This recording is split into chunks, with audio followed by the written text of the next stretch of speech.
Welcome to Strange World, where the truth is often stranger than fiction. I'm your host, Mark Sargent, the creator of Flat Earth Clues, which propose that all of us are living inside a Truman Show enclosed structure thousands of miles wide. Check it out at enclosedworld.com or just Google Flat Earth Clues. My wingman for the show normally would be Jonathan from Jersey, but unfortunately, he is currently embedded with a Russian infantry battalion in an undisclosed location, part of Operation Green Helmet? I don't know if that's right. We should confirm that. That's a strange name. Not sure what that's about. But no, he's out for this week, so we are joined by the grandson of Commander Graham Bethune, Trevor Purvis. Graham Bethune, the most credible UFO witness, I think, of all time, and also known as Space Grandpa. Space Grandpa. Hey, Trevor, how's it going? Good. How you doing? I think if I keep joining you, I may have to disappear on a mission as well. So we'll see what happens there. Exactly. Well, you're listening to the Ball Earth Skeptic Roundtable, episode number 3 on Wednesday, June 24, 2015. If it was a government ops, it's just more evidence that CIA and government sucks, because look what they did. Because now I'm doing videos, so thanks, Mark, if you're a shill. I appreciate it. Oh, yeah. Mark, as we said before the chat, if you are a shill, you're doing a horrible job. I'm doing a horrible job if I'm a shill. Please, anyone that wants to call me a shill, tell me how I am hurting this movement, because it has gotten so much. So, I mean, look at the thousands of videos that have come out, and you know, I am not professing myself to be any sort of leader in this. Look, I just put out some videos, thought I'd make a couple points. Let's put it this way: if I am a shill, then there's no reason for me to go after. Look, shills are pretty much under orders. You do not go after the U.S. government. You do not go after a very high-profile military wing known as NASA, which I firmly believe that you know. And I'll say this in the show on Saturday that I'm doing, and that is, look, I'll come out and say it. Look, NASA needs to be shut down.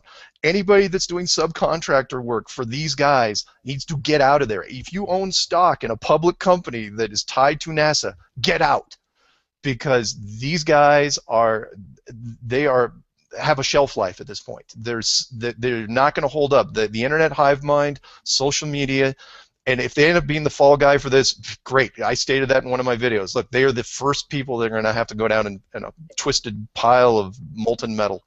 I am going to spend all my efforts trying to dismantle NASA, because they're the gatekeepers for me. They're the ones that, if there's going to be a fall guy in this, it's going to be them. And they've made too many errors over the years, and I'm going to call them out on every one of them. So yeah, if I'm a shill, I should not be able to say that, and I am saying that.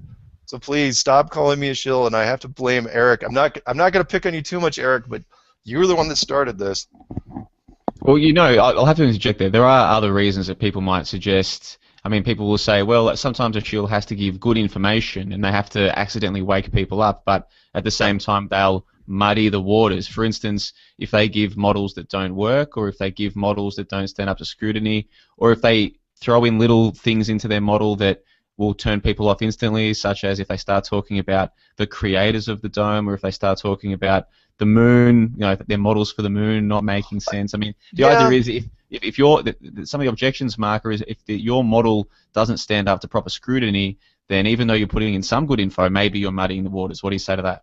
Well, and I completely understand. And I've also got I should probably address, it's like, look, I understand I've done a lot of interviews recently.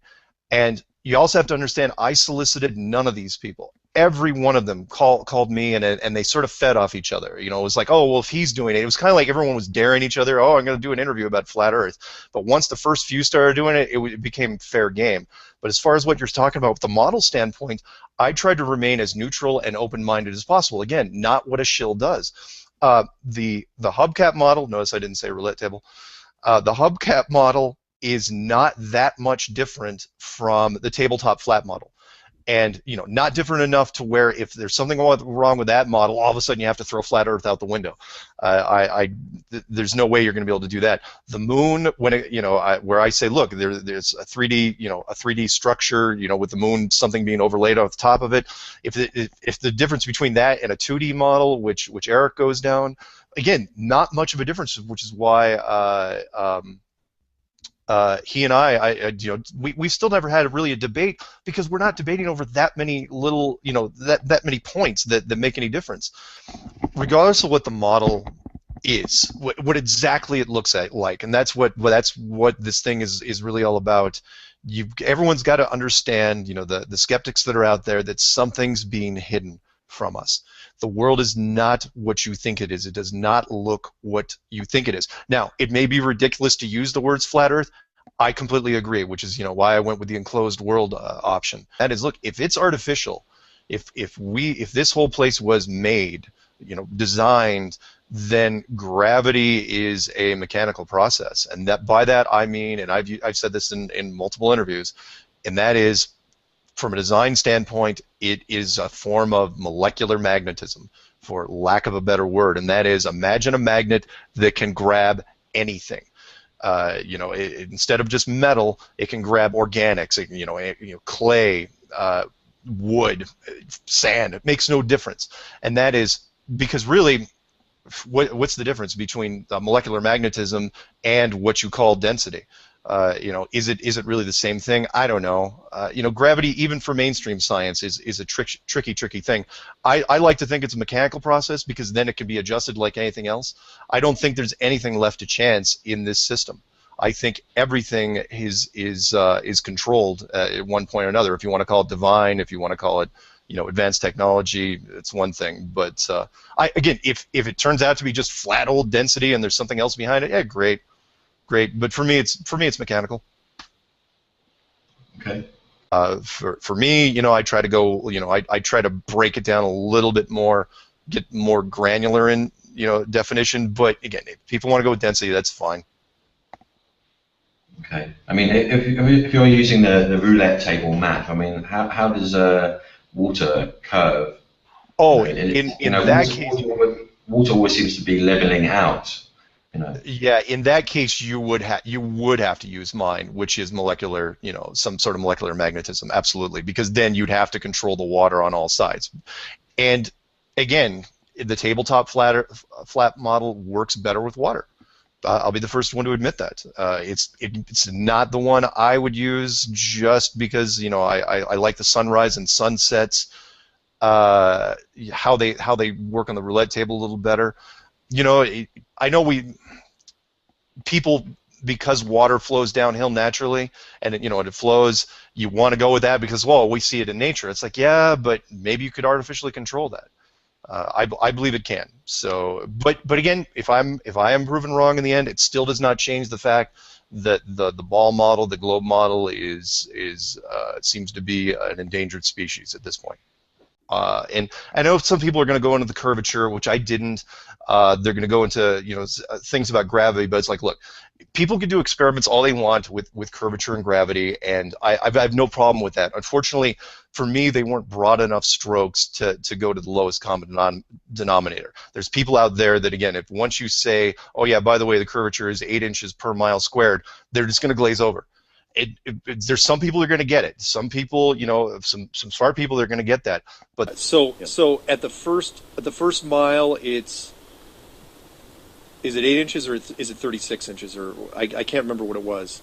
I've heard a couple different things. So I don't know exactly. Yeah. Also, people I've heard say you don't start till the second mile. So if you're looking at 5 miles distance, you would actually take that 8 times 4 times 4, or 8 times 5 times 5. But it starts escalating pretty quickly. Yeah, it's a parabola, so it gets real steep real fast. Got it. The two big ones that I touched on that even now I've got to harp, because you can't debunk it. Again, that panel didn't touch it. The big one, the first big one, is the airline flights in the southern hemisphere, which is the debunking one that I got started on from that guy from Germany, because I looked at it and I was going, no, it can't be. And that is, there's the plane routes in the southern hemisphere, everything below the equator, so if you're the big ones, if you're flying from South America to Australia, are really up if you're looking at it from a globe standpoint. And that is, oh, hey, Jaredism just finally showed up. Nice to see you, Jared. So from a globe standpoint, if you're going from, for people that are hearing this for the first time, if you're going from like Sydney, Australia to Rio or Buenos Aires, it should be a straight shot across the South Pacific Ocean, and it never is. 95% of the flights in the southern hemisphere are connections, and they're bad connections. They're freaking way out of it. So instead of these big arcing triangles, they become really, really shallow dog legs. And the chances of that happening statistically are very, very remote. But the other part of the second part of that, there's second stage, part B of that one. That one is that, which is why I did Clue 9, which is how do you hide something like that? Because people are saying, no, there's these non-stops, and I cannot tell you how many times they sent me the Auckland, New Zealand to Santiago, Chile.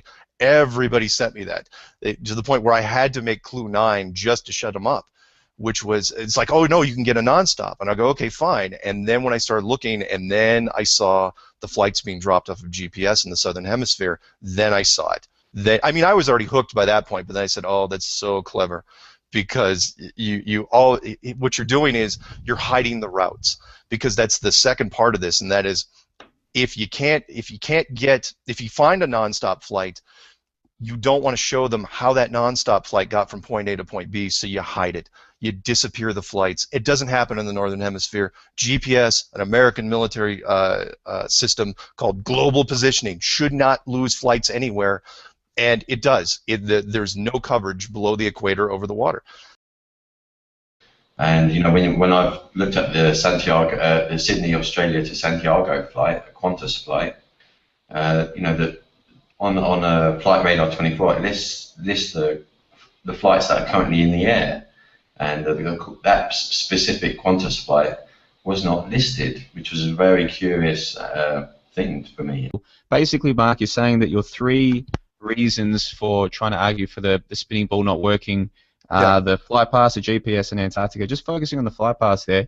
Yep. If you or if someone that you trusted could take a direct flight from Sydney to Santiago, Chile, and the flight time fit in with the ball model but not in with the flat Earth model, which suggests that Santiago and Sydney are much further apart, if the flight time fit in based on the plane and the maximum speed of the plane fit in only with the ball and not the flat Earth model, would you have to revisit the flat Earth model, or would you have a way of getting around that? No, I wouldn't. I wouldn't. There's nothing at this point that's going to make me really refute the flat Earth model, and here's why. Which is again why I did Clue 9, which is because I get this question just about every week, and that is, look, you may be able to book the flight. And I know some people said, well, they're phantom flights, and you may not be able to do it. And I know that there's one of my videos, or one of the people that I subscribe to. He did a thing called Airline Routes Exposed, where even the nonstop flights, some of those take these weird little stops, these fuel stops. And technically, if you do a fuel stop and nobody gets on or gets off, it still counts as a nonstop. But I don't even pay attention to that. For me, it still comes down to the routes. And that is, fine, you may be able to get from point A to point B. You may be able to get on a plane in Santiago, Chile, and land in Auckland, New Zealand, or Sydney, Australia. But you cannot prove the route.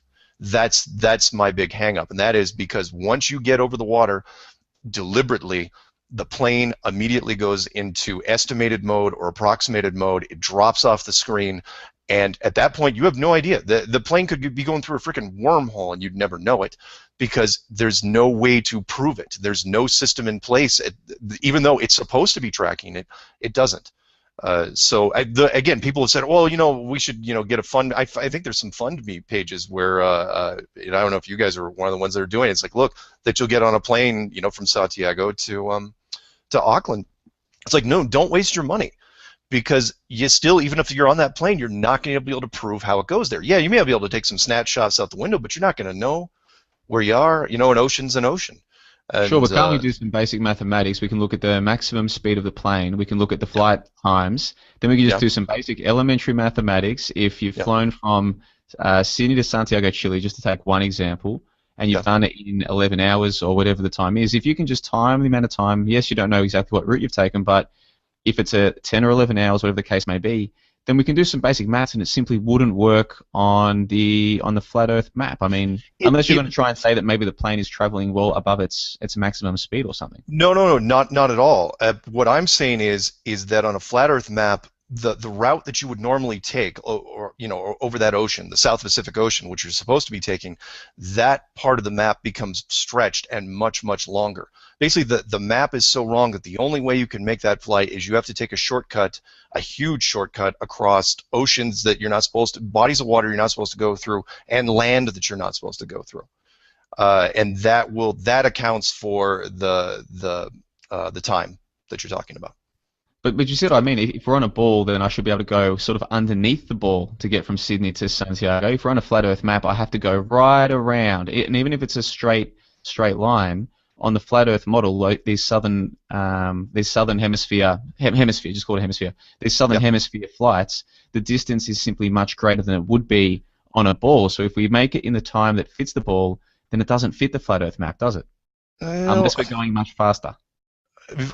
Unless you're going much faster, or unless the distances are wrong. The problem is that even the AE map, we don't know, because remember, I treat the AE map, and I think Jeranism does too, as a literal thing, but we don't know the actual perspective as far as the distances between segments on the AE map, because we're treating it as literal, but nobody knows exactly what it looks like, which is, by the way, to digress real quick, on Jeranism's laser test that he's going to do, he's doing it from a purely tabletop flat model, where and that follows the Eric Dubé model as well, whereas I follow the flat and stationary Earth model from 1830 by Orlando Ferguson.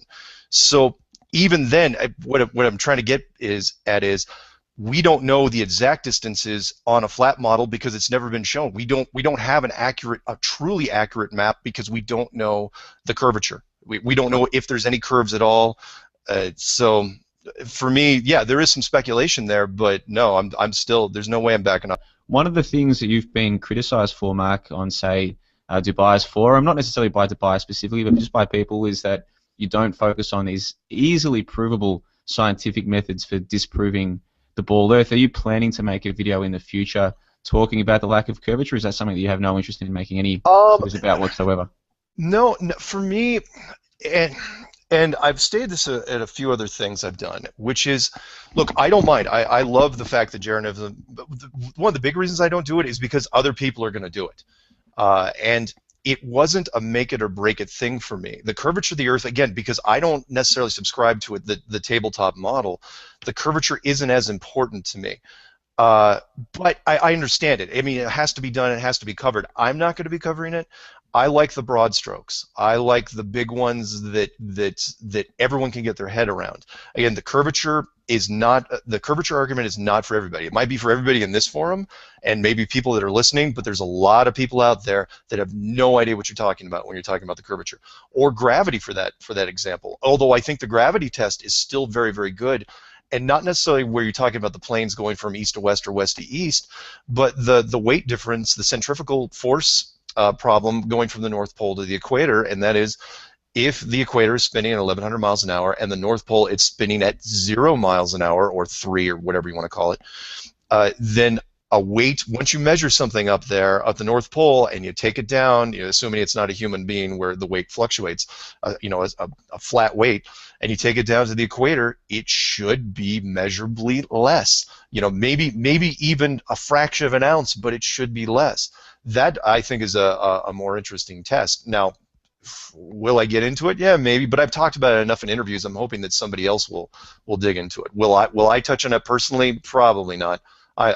Excellent. Well, I'll tell you what, we're quickly running out of time on tonight's show, so if it's all right with you, Mark, I'll pitch a few questions at you based on some of the criticisms that have come your way. This is natural in the work that we're doing. People will be out there trying to debunk you because you're debunking NASA and what have you.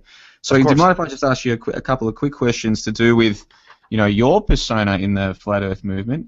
Sure. There are some people out there who have criticized you for the pyramids in your avatar on YouTube, for holding balls, like globe Earths, when you're doing interviews on YouTube and on Skype, and for constantly referring to your model, from a game development point of view, rather than focusing on some of these geophysical aspects, like the lack of curvature or like the centrifugal thing you just touched on.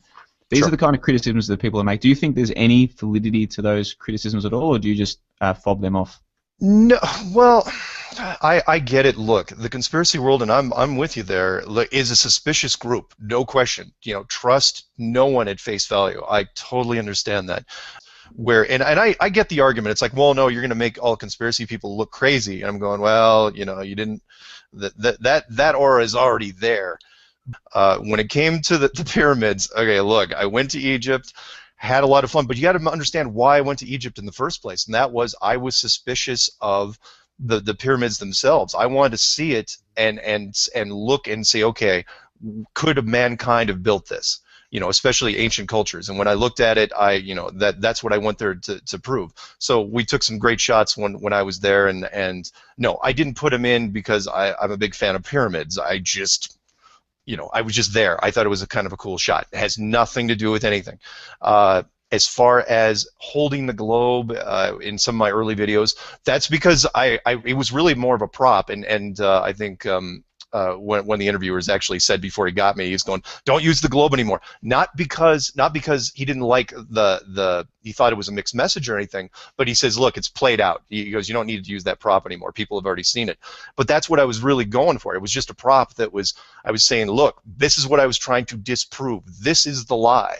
If I had a flat model, I didn't want to use some like hand-painted cheesy dinner plate with a flat Earth model on it. Otherwise, I would have had that. And I know some people are thinking of doing 3D modeling, using a 3D printer to do a flat Earth model, and that's great. If you can pull that off, fantastic. And what was the third thing? Pyramids, globes, and wasn't there something else? You constantly refer to your model from a game developer. Oh, from a gaming standpoint. Yeah.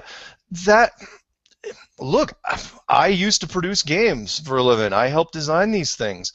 So from a game standpoint, from a design standpoint, that is my perspective.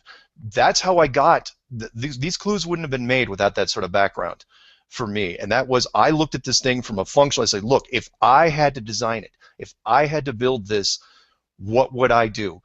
And that's what is really what got me going, to where once I started digging into it, I was going, man, I don't think I could, and of course, there's arrogance for you.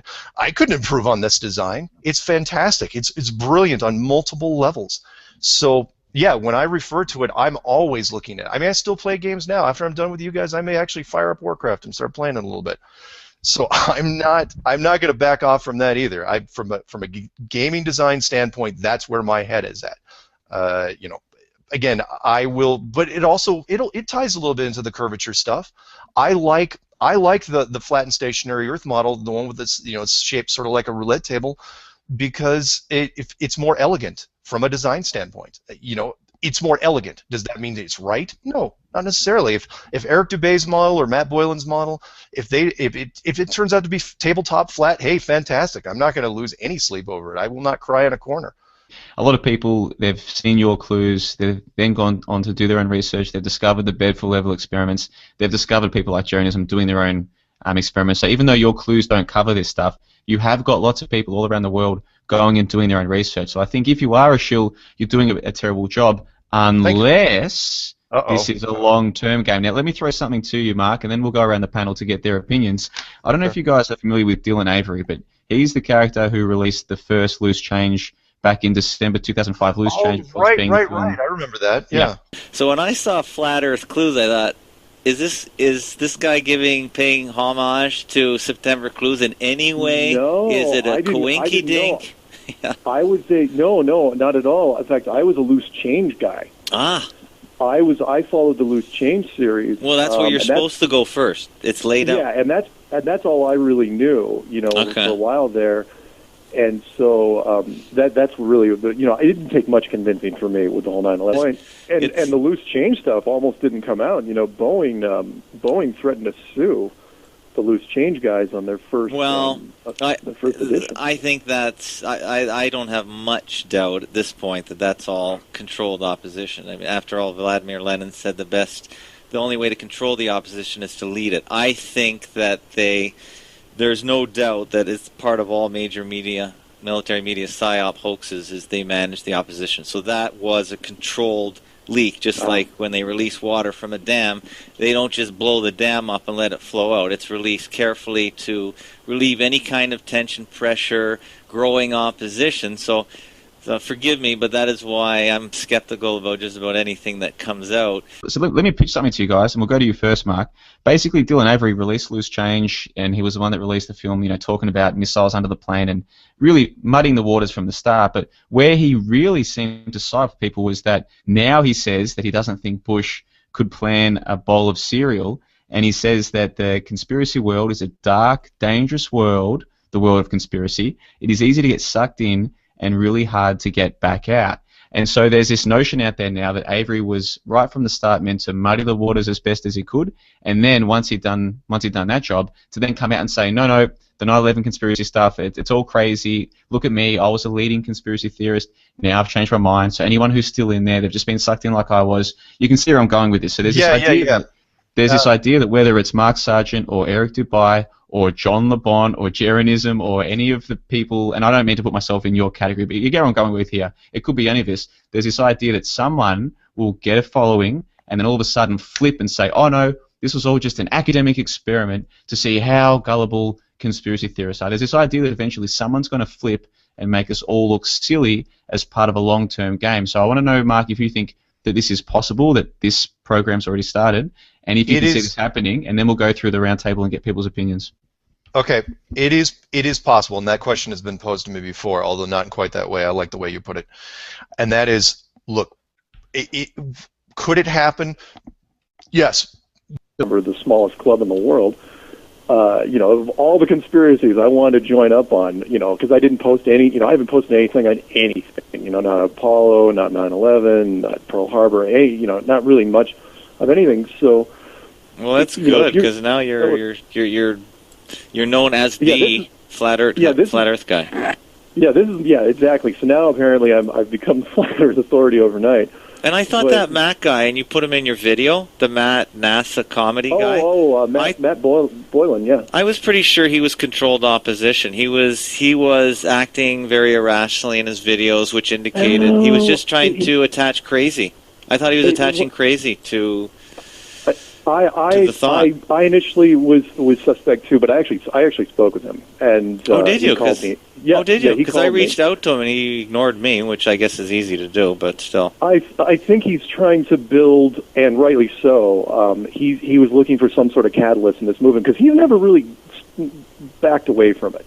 Basically the story. Do you know anything about that? His backstory on that one. No, I always thought he was controlled opposition. He's just spinning crazy to this whole idea. His original interview, in my opinion, is just brilliant, and it gets a lot of hits, and a lot of mirrors. This is where he's walking around on the earth. Oh yeah, again, he's a performance artist. Okay. And he's a stand-up comedian, and but he's in not 2 different funny. languages. Well, he's French. Stuff like that. But it's a great interview. I highly recommend it. Well, I'm going to watch it. I got it queued up. It'll be on my next audio that I'm listening to. And I thought he was a goof, but you telling me that it's not a goof? No, he's not. He's not a goof. Unfortunately, he's a fault against himself in this case, because he's got that one interview which his girlfriend did, which is, again, I consider it just brilliant. But he's got so many other videos where he's doing, he's just going off on just tears, and it's tough. It's tough to listen to sometimes because, again, he's passionate. But that's the grounding one. You'll understand when you see it. It's that's where he gets, that's the fan base right there. From this sector is just particularly that one video. He's got some others, or I think he's been drinking a little bit, but yeah. Anyway, that's my take. As far as creating the dome, I didn't want to. You can't have it spread out forever when you're trying to explain it to people, because people they want some sort of compartmentalization. They want, it's like, okay, they want the beginning and the end of the movie. They want some sort of space in between that they can get their head around. Yeah. So for me, it's like, okay, we'll start with the dome, and if it's bigger than that or if it's weirder than that, we can go from there. But does there have to be a dome, though? I don't even know if there has to be a dome. There doesn't have to be a dome, but it makes it easier if it is. What's it made of? And how much do the window cleaners get to clean it? I want that contract. Nice. And who's the maintenance crews? And, are they flying around in where's the rope? Spaceship? Where's the rope? No. Your arguments are very clear. They're very persuasive. And I have to admit, though, I did have sort of an unfair advantage there, because I used to do classroom training for proprietary software. Okay. When I was doing stuff for time and attendance. I was going to ask. So you must have had all the software, slide presentation, syncing of the audio actually, to the that stuff. I mean, I kind of pasted that together, but the whole concept of because for years I would train people on basically the basic, taking complex stuff and breaking it down to where they could really understand it, to where it would really drive home, and it didn't take very long. They wouldn't have these gaps where they'd fall asleep. And so when I was doing this, for whatever reason, it just came very, very naturally. And I was surprised again. The worst conspiracy of all time, and here I am now. Not only believing it but preaching it. So Rodney King, can't we all just get along? Right? Can't we just get along? I didn't. That's all I said. Yeah. And in that comment, I think I was the first one to ever mention your name. And just taking... God. I know, my mistake. But I think taking into everything I knew about that forum and what they were kind of going for in those conversations, they weren't talking about you specifically, but there was a lot of shill talk, shill behavior this, shill behavior that. So I just said, I don't care who's a shill. I said, if Mark Sargent's a shill, so be it. His true colors will show. Well, then they popped in right after and said, hey, we agree with everything you said, except the part where you said we need to wait and see if Mark shows his true colors. Okay. That he's already shown them. He is a paid NASA shill. Oh yeah, this is. Oops, that was weird. As soon as you said that, my shelf almost fell over. Oh boy. Because they're the gatekeepers for me. They're the ones that, if there's going to be a fall guy in this, it's going to be them. And they've made too many errors over the years, and I'm going to call them out on every one of them. So yeah, if I'm a shill, I should not be able to say that, and I am saying that. So please stop calling me a shill, and I have to blame Eric. I'm not going to pick on you too much, Eric, but you were the one that started this. Well, I'll have to interject there. There are other reasons that people might suggest. I mean, people will say, well, sometimes a shill has to give good information, and they have to accidentally wake people up, but at the same time, they'll muddy the waters. For instance, if they give models that don't work, or if they give models that don't stand up to scrutiny. But no, he's out for this week, so we are joined by the grandson of Commander Graham Bethune, Trevor Purvis. Graham Bethune, the most credible UFO witness, I think, of all time. And also known as... Space Grandpa. Space Grandpa. Hey, Trevor, how's it going? Good. How you doing? I think if I keep joining you, I may have to disappear on a mission as well. So we'll see what happens there. Exactly.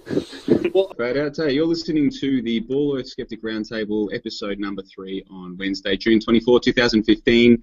If it was a government ops, it's just more evidence that CIA and government sucks, because look what they did. Because now I'm doing videos, so... Thanks, Mark, if you're a shill. I appreciate it. Oh, yeah. Mark, as we said before the chat, if you are a shill, you're doing a horrible job. I'm doing a horrible job if I'm a shill. Please, anyone that wants to call me a shill, tell me how I am hurting this movement, because it has gotten so much... I mean, look at the thousands of videos that have come out, and I am not professing myself to be any sort of leader in this. Look, I just put out some videos. Thought I'd make a couple points. Let's put it this way. If I am a shill, then there's no reason for me to go after... Look, shills are pretty much under orders. You do not go after the U.S. government. You do not go after a very high-profile military wing known as NASA, which I firmly believe and I'll say this in the show on Saturday that I'm doing, and that is, look, I'll come out and say it. Look, NASA needs to be shut down. Anybody that's doing subcontractor work for these guys needs to get out of there. If you own stock in a public company that is tied to NASA, get out, because these guys have a shelf life at this point. They're not going to hold up. The internet hive mind, social media, and if they end up being the fall guy for this, great. I stated that in one of my videos. Look, they are the first people that are going to have to go down in a twisted pile of molten metal. I am going to spend all my efforts trying to dismantle NASA. And welcome to Strange World, where the truth is often stranger than fiction. I'm your host, Mark Sargent, the creator of Flat Earth Clues, which propose that all of us are living inside a Truman Show enclosed structure thousands of miles wide. Check it out at enclosedworld.com or just Google Flat Earth Clues. My wingman for the show normally would be Jonathan from Jersey, but unfortunately he is currently embedded with a Russian infantry battalion in an undisclosed location, part of Operation Green Helmet? I don't know if that's right. We should confirm that. That's a strange name. Not sure what that's about.